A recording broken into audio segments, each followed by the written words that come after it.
Сәлем достар, менің каналыма қош келдіңдер. Бүгін сіздермен бірге жақында хит болып жүрген пеште піскен сүттен жасалған бәлішті пісіреміз. Бұл бәліш өте тез әрі оңай жасалады, әрі үлкен кішінің бәрі жақсы көреді.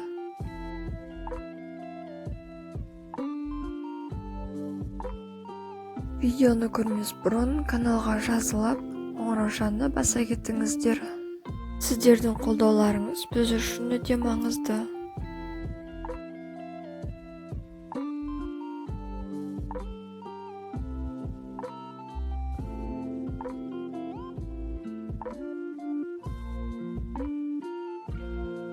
Ең алдымен осындай өзіңізге ыңғайлы ыдысқа сүтті құйып аламыз. Сосын жұмыртқа, крахмал саламыз. Сосын қант саламыз. Балды қосу-қоспа өз еркіңіз, сол үшін мен рецептке кіргізген жоқпын. Сосын араластырамыз.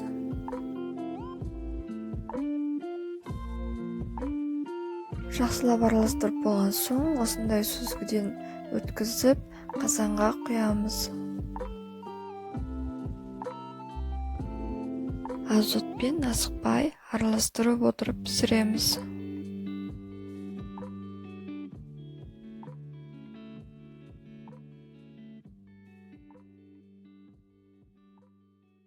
Міне осындай болып қоюланғанша араластырып пісіре береміз.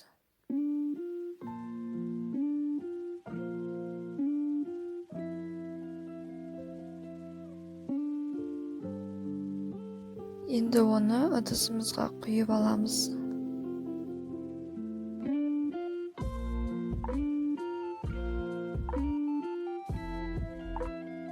Бетін жақсылап тегістейміз. Сосын холодильникке салып, пішінін қалыптастыру үшін 30 минутқа қалдырамыз.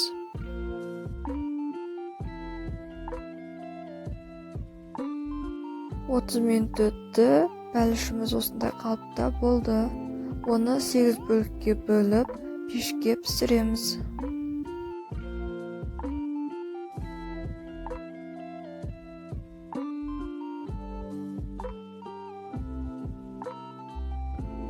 Бетіне жұмыртқаның сары уызын жағамыз, сосын кішкене ірімшік себеміз.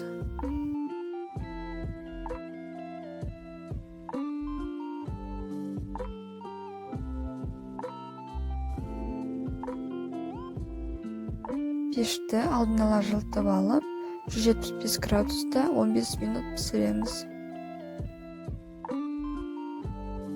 Міне біздің сүттен жасалған бәлішіміз дайын болды.